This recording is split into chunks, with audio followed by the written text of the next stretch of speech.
Cuando hablamos de misiones, tenemos que entender que no es un tema, bueno, en realidad por lo menos es un poquito polémico cuando hablamos de misiones.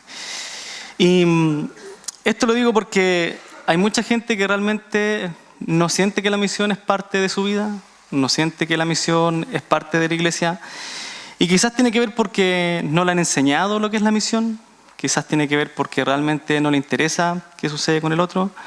Puede ser que piense que predicar de mi creencia religiosa es muy invasivo a alguien que cree diferente a mí, o porque cada país y cada cultura tiene que hacerse cargo de los suyos.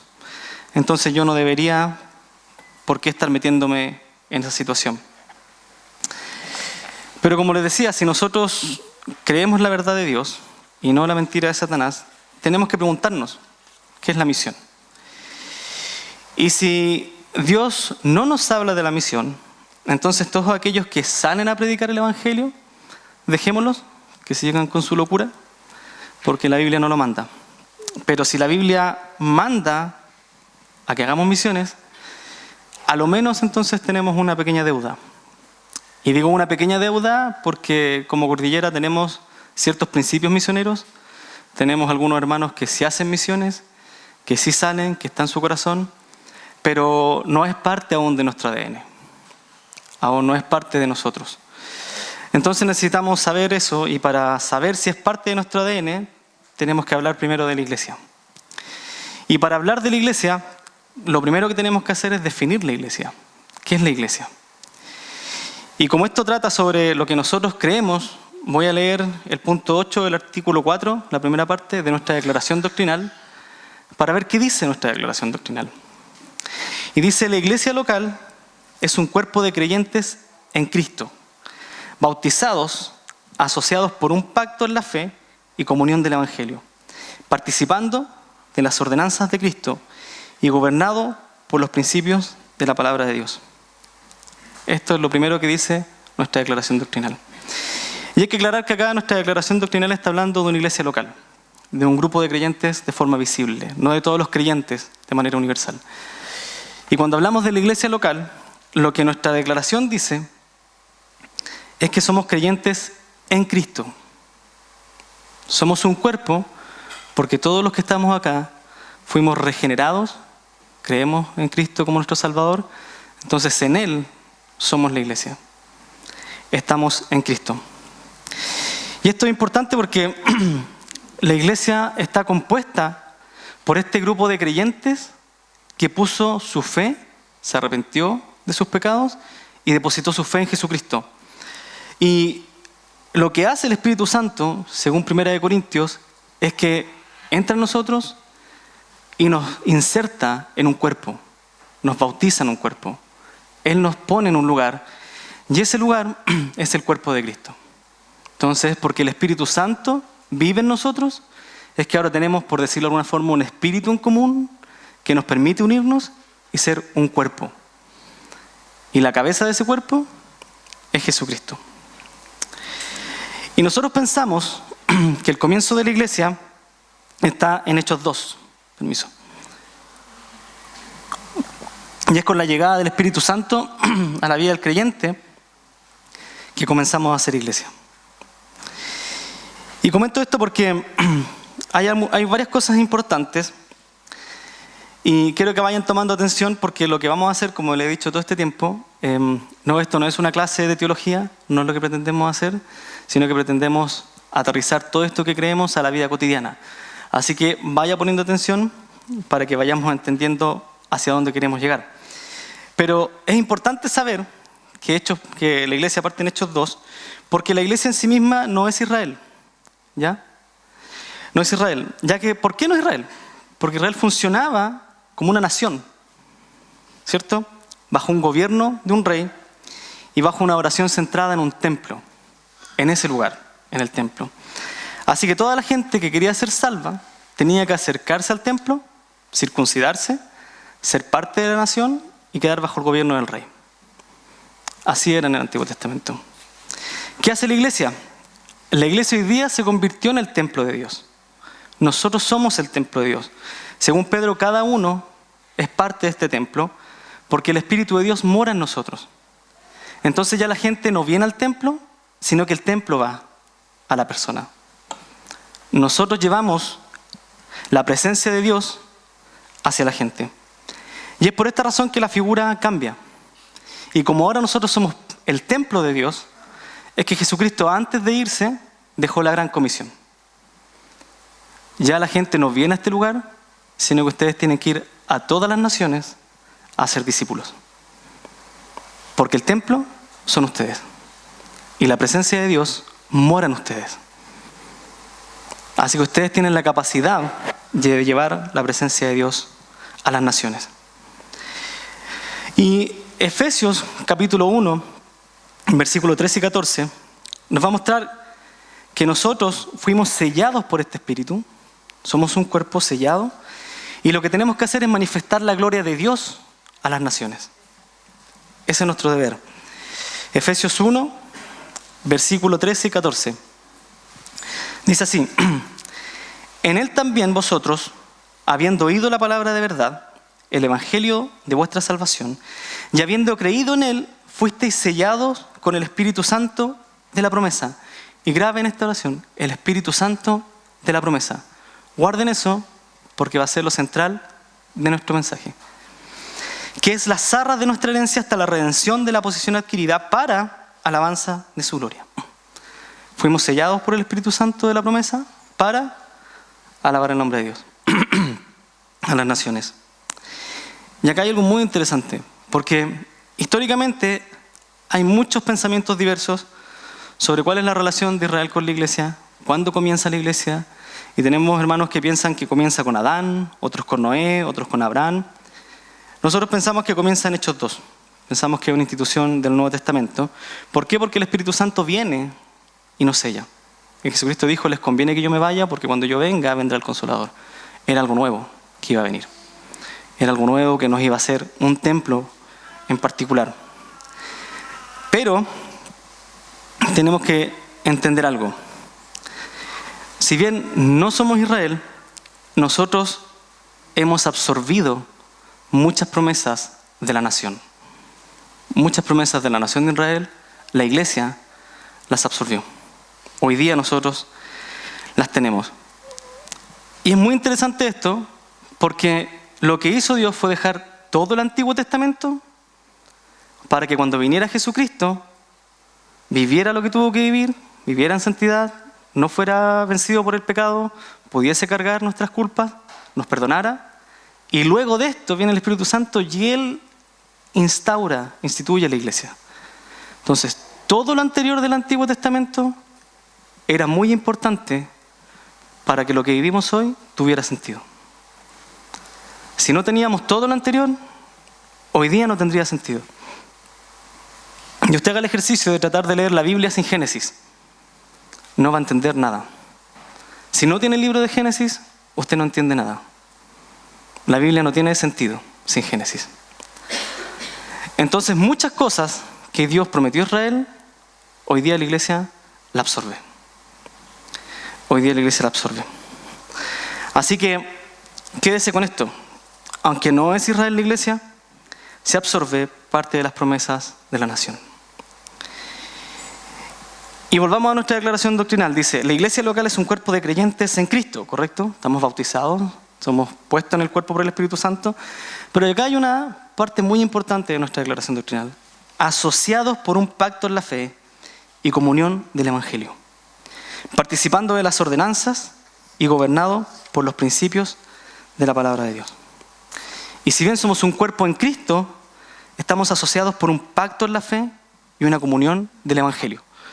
Se volvió a cerrar. Estamos asociados por la comunión del Evangelio. Gonza, por favor. Y acá hay algo muy interesante, porque como iglesia cordillera,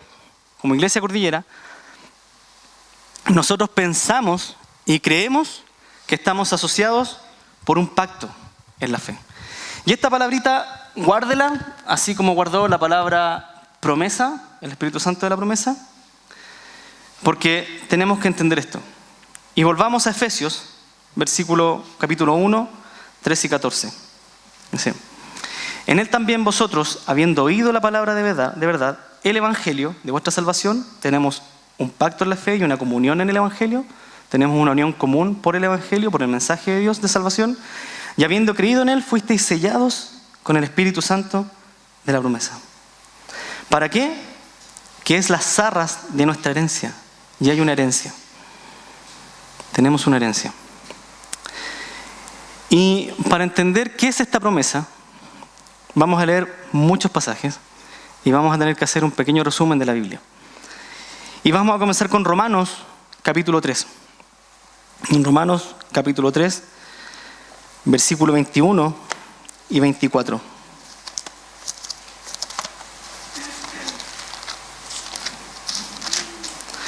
Romanos 3, 21, 24 y de ahí saltamos al 29 y al 30. Dice así Romanos 3, 21. Pero ahora, en este tiempo, después de la muerte y la resurrección de Jesucristo, aparte de la ley se ha manifestado la justicia de Dios, testificada por la ley y los profetas. La justicia de Dios por medio de la fe en Jesucristo, para todos los que creen en Él, porque no hay diferencia, para todos los que creen. Por cuanto todos pecaron y están destituidos de la gloria de Dios, siendo justificados gratuitamente por su gracia, mediante la redención que es en Cristo Jesús. Versículo 29. ¿Es Dios solamente Dios de los judíos? ¿No es también Dios de los gentiles? Ciertamente también de los gentiles, de los que no son judíos, de los que no pertenecen al pueblo hebreo. Porque Dios es uno, y Él justificará por la fe a los de la circuncisión, a los judíos, y por medio de la fe a los de la incircuncisión, a los que no son judíos. Y acá sucede algo muy importante. Cuando usted se arrepiente de sus pecados y cuando deposita su fe en Cristo, lo que sucede es que Dios lo justifica. Y la culpa que usted traía por ser pecador, que lo llevaba a una condena, ahora Jesucristo la cargó en la cruz y la justicia de Jesucristo pasa a usted. Y usted ya no es condenado, sino que es justificado. Y Dios ya no lo ve como una persona que merece condena, sino como alguien justo por el sacrificio de Cristo y por la obra de Cristo. Pero sigamos entendiendo esto un poquito más. Gálatas 3. Gálatas 3, versículos 6 y 9. Gálatas 3. 6 al 9 y después del 13 y el 14. Gálatas 3. Dice: así Abraham creyó a Dios y le fue contado por justicia. Abraham, 4.000 años atrás. Jesucristo vino hace 2.000 y fracción. Abraham 4.000 años atrás fue justificado. ¿Cierto? Así Abraham creyó a Dios y le fue contado por justicia. Sabed, por tanto, que los que son de fe, estos son hijos de Abraham. Los que son de fe son hijos de Abraham. Y la Escritura, previendo que Dios había de justificar por la fe a los gentiles, nos iba a justificar a nosotros, que no somos judíos, dio de antemano la buena nueva a Abraham. ¿Qué significa evangelio? Buena noticia. Dio de antemano este mensaje de evangelio a Abraham, de 4.000 años antes, diciendo: en ti serán benditas todas las naciones. No una familia, todas las naciones. De modo que los de la fe son bendecidos con el creyente Abraham. Versículo 13. Cristo nos redimió de la maldición de la ley, hecho por nosotros maldición, porque está escrito: maldito todo el que es colgado en un madero. ¿Para qué? Para que en Cristo Jesús la bendición de Abraham alcanzase a los gentiles, a fin de que por la fe recibiésemos la promesa del Espíritu. La promesa del Espíritu. Hay una promesa mucho antes, 4.000 años antes.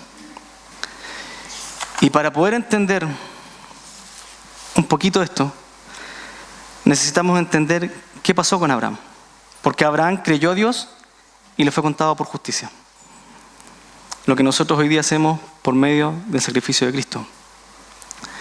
Por lo tanto, según Pablo, somos hijos de Abraham y la Escritura proveyó el Evangelio para Abraham. ¿Cuál es la promesa? Que todas las naciones iban a alcanzar esta bendición.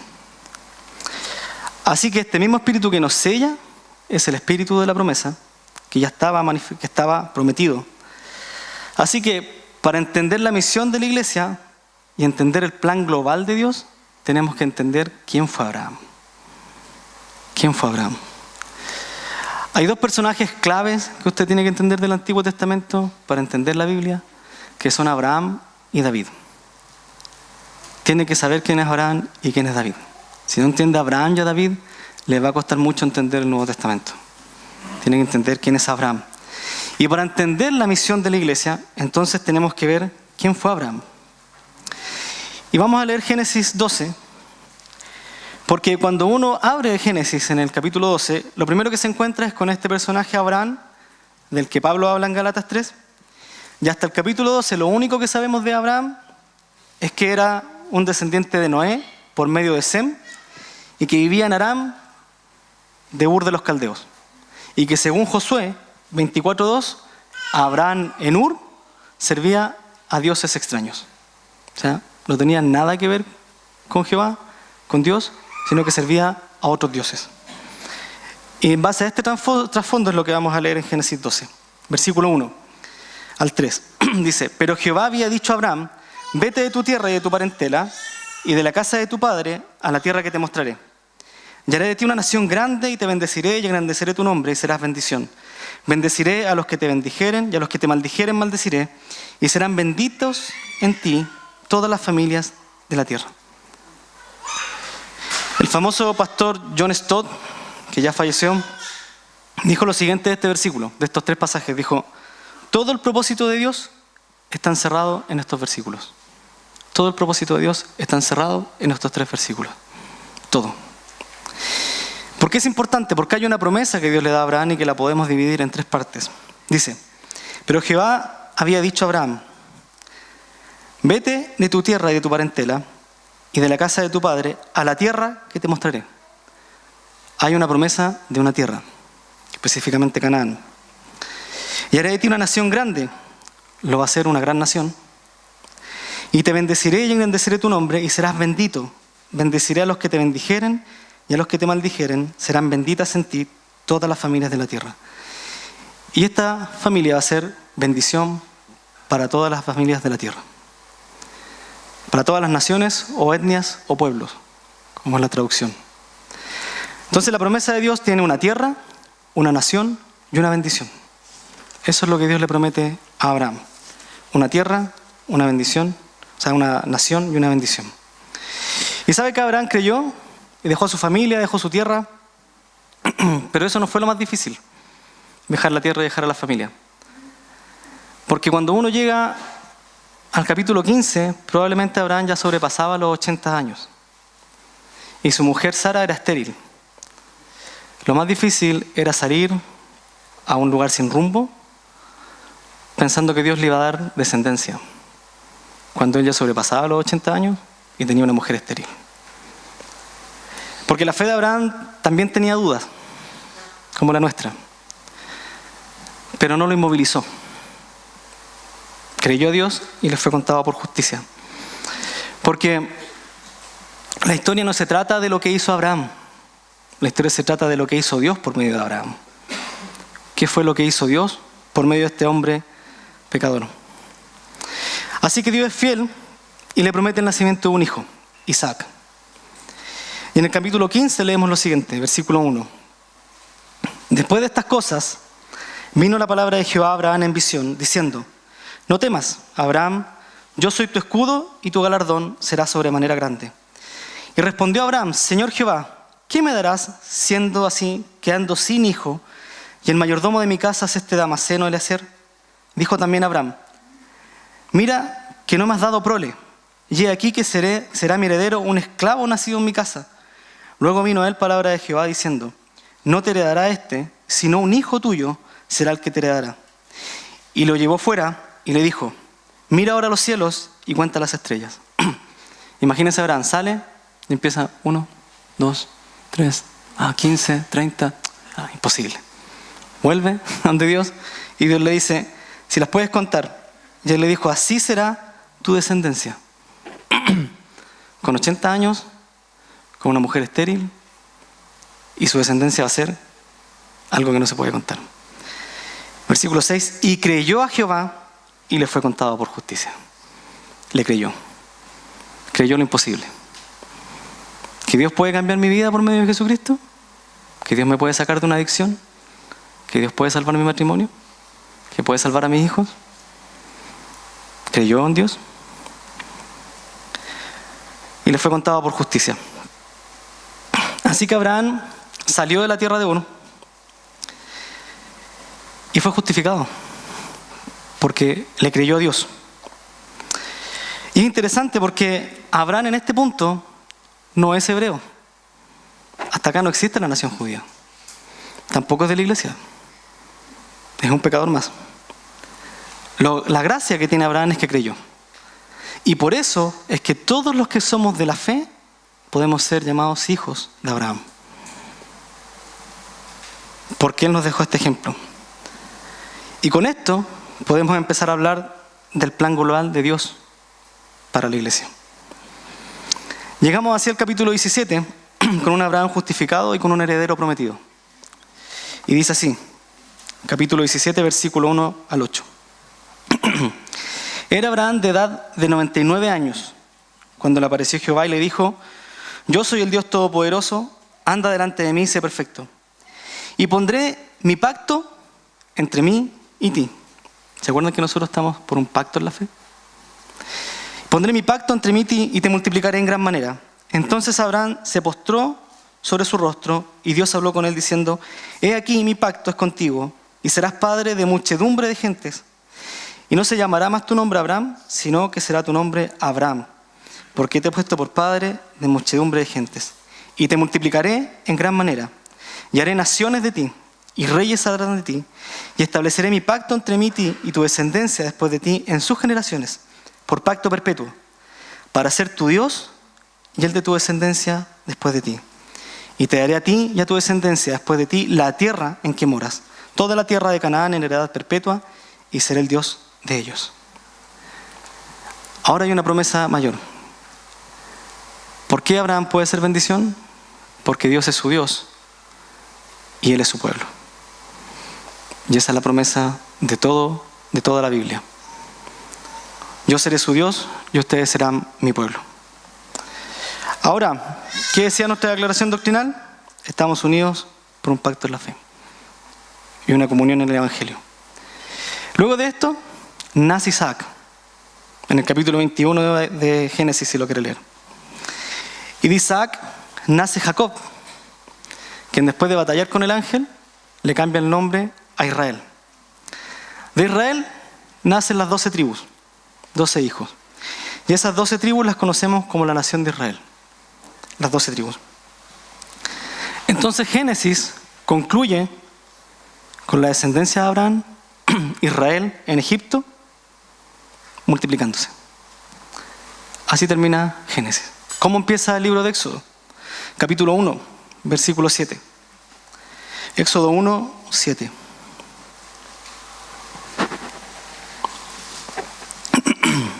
Dice: y los hijos de Israel fructificaron y se multiplicaron en Egipto. Y fueron aumentando y fortalecidos en extremo, y se llenó de ellos la tierra. Y la promesa va tomando forma. Ahora son miles los que eran de la descendencia de Abraham. Y así empieza Éxodo, pero ¿cómo termina? ¿Cómo termina Éxodo? Capítulo 40, se los voy a leer. Capítulo 40, versículo 34 al 38. El pueblo ahora ya es suficiente como para ser una nación, pero aún no tienen tierra y no son bendición. Éxodo 40 dice: entonces una nube cubrió el tabernáculo de reunión, y la gloria de Jehová llenó el tabernáculo, y no podía Moisés entrar en el tabernáculo de reunión porque la nube estaba sobre él y la gloria de Jehová lo llenaba. Y cuando la nube se alzaba del tabernáculo, los hijos de Israel se movían en todas sus jornadas, pero si la nube no se alzaba, no se movían hasta el día en que ella se alzaba. Porque la nube de Jehová estaba de día sobre el tabernáculo, y el fuego estaba de noche sobre él, a vista de toda la casa de Israel en todas sus jornadas. Ahora la gloria de Dios, ahora Dios habita con el pueblo. Ahora son bendición y son una multitud. Pero una multitud sin tierra son nómades. no es una nación. Y de a poco la promesa empieza a tomar forma. Y la promesa avanza y esta multitud sigue multiplicándose. Y ahora pueden ser bendición. Y el pacto perpetuo de Dios parece que sí era perpetuo. Así que así avanza la historia de Israel. De la mano de Moisés comienzan a conquistar la tierra. Con Josué continúan conquistando la tierra. Con los jueces se detiene un poco. Hasta que Dios levanta un rey conforme a su corazón, que es David. Y David conquista la tierra. David conquista la tierra y su hijo Salomón construye un templo. Y ahora todas las naciones quieren venir a ver al Dios de Salomón. Y tienen una tierra, una nación y son una bendición. Y Dios cumple lo que le prometió a Abraham. Y todo el mundo quería saber quién era ese Dios de Salomón. Sin embargo, el pueblo de Israel se empezó a corromper. Empezó a corromperse. Y se olvidó de lo más importante, porque empezó a adorar al templo y no al Dios del templo. Se preocupó más de lo lindo que era el templo de Salomón y no de quién lo habitaba. Entonces los judíos empezaron a tener un nacionalismo extremo, de decir somos superiores a todas las naciones. Y se olvidaron que ellos eran luz para las naciones. Se miraron el ombligo, vieron su grandeza y comenzó la decadencia. Así que Salomón se corrompió, empezó a hacer negocios con Egipto, cuando Dios le había dicho que el rey no tenía que hacer negocios con Egipto. Empezó a tener más mujeres y se olvidó de la ley de Dios. Y el pueblo empezó a caer. Pero como Dios es misericordioso, mantuvo el pueblo junto con Salomón. Pero con su hijo Roboam lo dividió. Y Israel se dividió en dos reinos. El reino del norte, Israel, y el reino del sur, Judá. Y ya la nación no era una. Estaba dividida. Con Roboam la decadencia de Israel se hace completamente visible. Empieza el pecado. Avanza la historia y junto con Israel avanza el pecado. Parece que el pacto de Dios no se cumple. No se iba a lograr. Porque empezó todo a decaer. Es más, la desesperanza aumentó cuando Asiria llevó cautivo a Israel. Y al tiempo, Babilonia lleva cautivo a Judá. Y para terminar, destruyen el templo.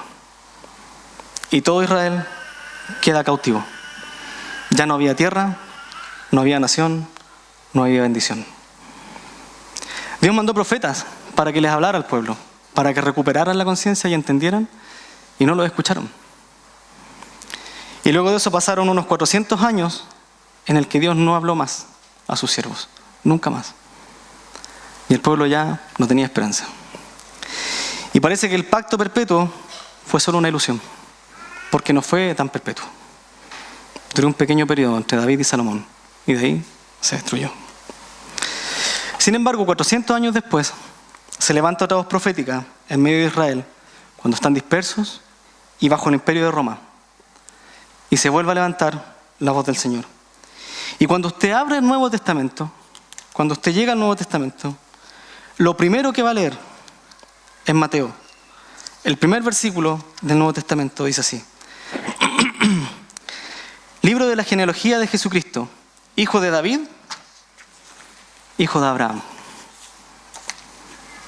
Y parece que había un descendiente de Abraham que podía traer la esperanza de la promesa. Parece que aún había esperanza. Parece que el pacto perpetuo de Dios se iba a cumplir. Y unos versículos más adelante, en el 23, este Jesucristo traía algo más. Dice, el ángel hablando a José le dice: he aquí, una virgen concebirá y dará a luz un hijo, y llamará su nombre Emmanuel, que traducido es Dios con nosotros. Este Jesucristo era Emmanuel, era Dios con nosotros.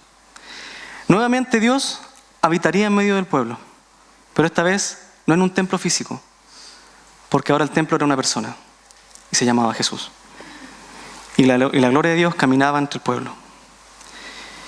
Y ahora el pueblo podía ser el pueblo de Dios. Así que fue que Jesucristo vivió, murió y resucitó. ¿Para qué? Para entregarnos de forma definitiva y perpetua la promesa de Abraham. Porque él era la descendencia. Hechos capítulo 2, versículo 36 al 39, hablando Pedro a los judíos y les dice: sepa pues ciertísimamente toda la casa de Israel que a Jesús, a quien vosotros crucificasteis, Dios le ha hecho Señor y Cristo. Al oír esto, se compungieron de corazón y dijeron a Pedro y a los apóstoles: varones hermanos, ¿qué haremos? Pedro les dijo: arrepentíos y bautícese cada uno de vosotros en el nombre de Jesucristo para perdón de pecados, y recibiréis el don del Espíritu Santo, porque para vosotros es la promesa, y para vuestros hijos y para todos los que están lejos, para cuanto el Señor nuestro Dios llamare. Capítulo 3, versículo 25 de Hechos. Vosotros sois hijos de los profetas, y el pacto que Dios hizo con nuestros padres, diciendo a Abraham: en tu simiente serán benditas todas las familias de la tierra. A vosotros primeramente, Dios, habiendo levantado a su Hijo, lo envió ¿para qué? Para que os bendijese, a fin de que cada uno se convirtiera de su maldad. Y la bendición de Abraham solo llegaba por Jesucristo. Gálatas 3, versículo 13. Pongan atención acá, dice: Cristo nos redimió de la maldición de la ley, hechos por nosotros maldición, porque está escrito: maldito todo aquel que es colgado de un madero, para que en Cristo Jesús la bendición de Abraham alcanzase a los gentiles, no solo a los judíos, a los gentiles, a fin de que por la fe recibiésemos la promesa del Espíritu. Hermanos, hablo en términos humanos. Un pacto, aunque sea de hombre, una vez ratificado, nadie lo invalida ni le añade. Ahora bien, a Abraham fueron hechas las promesas y a su simiente. No dice y a las simientes como si hablase de muchos, sino como de uno, y a tu simiente, la cual es Cristo. La promesa a Abraham siempre fue Cristo. La promesa siempre fue alcanzar a todas las naciones y que todas las naciones le dieran gloria al nombre de Dios por medio de Cristo. La promesa de Abraham fue cumplida, se cumplió en Jesucristo. Se cumplió en el pasado con David, se cumple en el presente con Jesucristo. Y es por medio del arrepentimiento y la fe que el Espíritu Santo lo regenera y lo hace hijo de la promesa. Y nos hace un solo pueblo. Porque desde la muerte de Jesucristo hasta hoy día hay mucha gente que se va sumando a este pueblo. Y no los podemos contar como las estrellas. Somos la nación, somos la bendición. Pero ¿cuál es nuestra tierra prometida? ¿Cuál es nuestra tierra prometida? Y sabe que es la misma que tenía Abraham, no es diferente. Acompáñenme al libro de Hebreos. Y Hebreo hace un resumen de todo esto. Podríamos haber leído este versículo, estos capítulos, estos versículos, y no hubiese borrado todos estos minutos. Pero como yo tenía ganas de hablar, que en la casa no me escuchan. Tengo 3 mujeres en la casa. O sea, es difícil hablar ahí. Así que Hebreos 11 dice lo siguiente. Hebreos 11 del 8 al 18. Dice, Hebreos 11 del 8 al 18. Por la fe, Abraham, siendo llamado, obedeció para salir al lugar que había de recibir como herencia. Y salió sin saber a dónde iba. Por la fe habitó como extranjero en la tierra prometida, como en tierra ajena. Habitó en la tierra prometida, morando en tiendas con Isaac y Jacob, coherederos de la misma promesa. Porque esperaba la ciudad que tiene fundamentos, cuyo arquitecto y constructor es Dios. Por la fe también la misma Sara, siendo estéril, recibió fuerzas para concebir, y dio a luz aún fuera del tiempo de la edad, porque creyó que era fiel quien lo había prometido. Por lo cual también de uno, y ese ya casi muerto, Abraham, salieron como las estrellas del cielo en multitud y como la arena innumerable que está a la orilla del mar.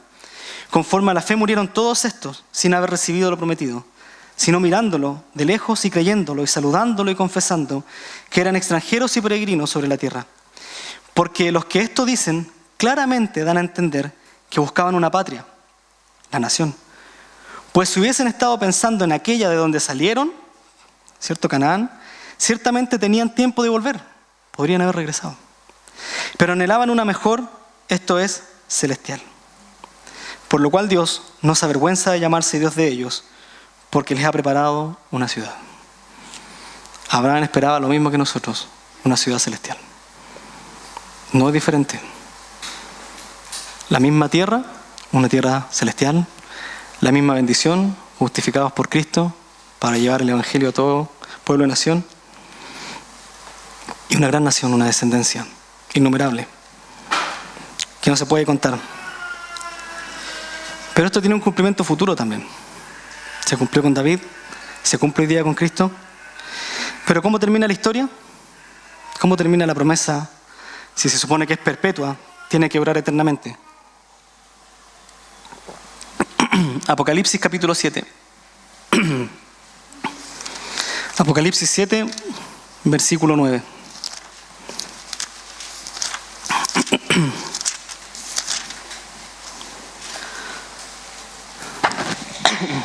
Dice así.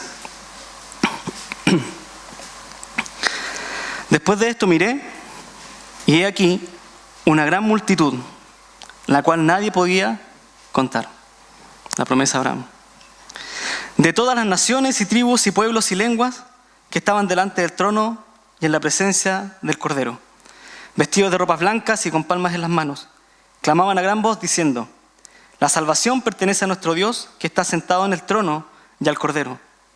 Y todos los ángeles estaban en pie alrededor del trono, y de los ancianos, y de los 4 seres vivientes, y se postraron sobre sus rostros delante del trono y adoraron a Dios, diciendo: amén. La bendición y la gloria, y la sabiduría y la acción de gracias, y la honra y el poder y la fortaleza, sean a nuestro Dios por los siglos de los siglos. Amén. Entonces uno de los ancianos habló diciendo: estos que están vestidos de ropas blancas, ¿quiénes son y de dónde han venido? Yo les dije: Señor, tú lo sabes. Y él me dijo: estos son los que han salido de la gran tribulación, ya han lavado sus ropas y la han emblanquecido en la sangre del Cordero. Por esto están delante del trono de Dios y le sirven día y noche en su templo. Y el que está sentado sobre el trono extenderá su tabernáculo sobre ellos. Ya no tendrán hambre ni sed, y el sol no caerá más sobre ellos, ni calor alguno. Porque el Cordero, que está en medio del trono, los pastoreará, y los guiará a fuentes de aguas de vida, y Dios enjugará toda lágrima de los ojos de ellos. Un pueblo eterno, en el que es nuestro Dios y nosotros somos su pueblo, de toda tribu, nación y lengua, junto con Dios, desde Abraham a Apocalipsis. La misión siempre estuvo en el plan de Dios, siempre estuvo en el plan de Dios. Y Dios no solo quería salvar a un pueblo, Él quería ser una nación de todas las gentes de la tierra. La misión está en el propósito que nosotros tenemos que tener como iglesia. Cuidado, que no nos pase como Israel. No pensemos que este lugar, este templo, es lo que tenemos que hermosear. No pensemos que nosotros solamente somos los que tenemos que salvarnos. Tenemos que ir a toda lengua, tribu y nación. Este templo, bien, nos sirve.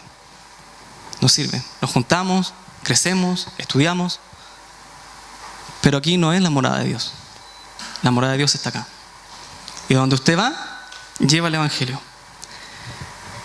Somos parte del plan redentor de Dios, por medio de Cristo. De un propósito mayor. Porque Dios no es el Dios de los israelitas, no es el Dios de la iglesia, es el Dios del universo. Y lo que el pecado destruyó fue el universo. La creación completa. Lo que Dios le permite hacer es ser parte de este propósito de redención universal. Usted trae gente al mundo, a los pies de Cristo, y lo que está haciendo es que en un día toda la creación va a darle gloria a Dios. Y en medio de esa creación, Dios. Con gente que nunca en su vida vio, con gente que hablaba idiomas que nunca escuchó, pero al igual que Hechos 2, usted lo va a entender. Y van a glorificar al mismo Dios. Yo estoy seguro que el plan de Dios para la iglesia es llevar el Evangelio hasta lo último de la tierra. Estoy seguro. Y estoy seguro que Dios va a cumplir su parte. porque desde Abraham la ha cumplido. La pregunta es si usted la va a cumplir, si yo la voy a cumplir, si esta iglesia la va a cumplir. ¿Estamos dispuestos a creerle a Dios como creyó Abraham? ¿A creerle aunque no suceda lo que yo quiero en mi vida? ¿Aunque le pida por alguien y no se convierta? ¿Aunque pida por un trabajo y no me llegue ese trabajo? ¿Aunque se me enferme un hijo y no se pueda salvar? ¿Le puede creer a Dios así? Abraham le creyó. Él fue el ejemplo. ¿Está dispuesto hasta alcanzar a su vecino? Porque el plan de Dios es global, el universo, la tierra. Y su vecino no vive fuera de esta tierra. A su compañero de trabajo, a su familiar. Y si esta iglesia sale del país, ¿está dispuesto a ir? ¿Usted sacaría sus vacaciones para ir a hacer misión? Sacrificar lo que más quiere por hacer misiones. No, es que ese es mi tiempo de descanso. ¿Sacrificaría días de sus vacaciones para ir a hacer misiones? ¿Modificaría su ahorro para pagarse un boleto, un ticket para salir? ¿Lo haría? ¿Sabe qué? Si es así, tiene que estar dispuesto a orar, a ofrendar y a ir. Si cree que no lo puede hacer, capacítese, santifíquese, apártese de ese pecado que no lo deja moverse, santifíquese, capacítese, ore, y cuando Dios le diga vaya, vaya. A Abraham no le falló, y yo sé que usted hasta el día de hoy no le ha fallado. Mire para atrás, mire su vida para atrás y diga, ¿Dios me falló? La iglesia tiene un propósito mayor, mucho mayor, y es la tierra completa. La tierra completa para la gloria de Dios. Oremos. Señor, te damos gracias porque tú tienes una visión más amplia de lo que nosotros podemos llegar a ver. Te damos gracias porque la promesa de tu Espíritu Santo hoy es visible, Señor, en nuestra vida. Él nos salvó, Él nos redimió, nos selló por la obra de tu Hijo Jesucristo, Señor. Y nos uniste, Señor, sin conocernos, con trasfondos diferentes, con profesiones distintas, con gustos diferentes. Y estamos aquí unidos para servirte como nación, para servirte como iglesia, para llevar tu evangelio, Señor, a cualquier persona.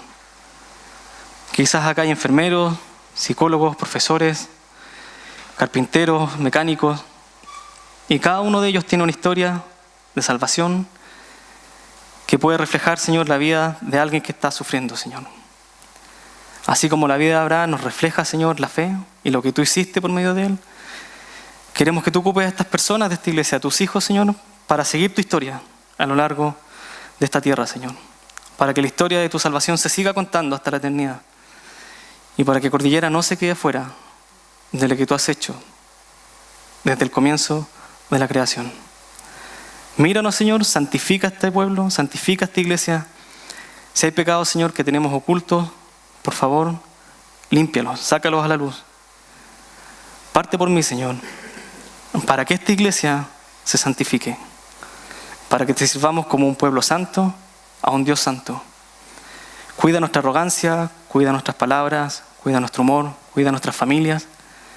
Danos el valor para hacer lo que tenemos que hacer en nuestras vidas, en nuestras casas y luego en la iglesia. Protégenos, Señor. También dejamos, Señor, en tus manos a la gente que está enferma, Señor, en nuestra congregación. Te pedimos por Tiare, Señor, por su salud, por la Catito Tarola, por el hermano Yoli y su familia, Señor. Por cada uno, Señor, de los que están con alguna dificultad.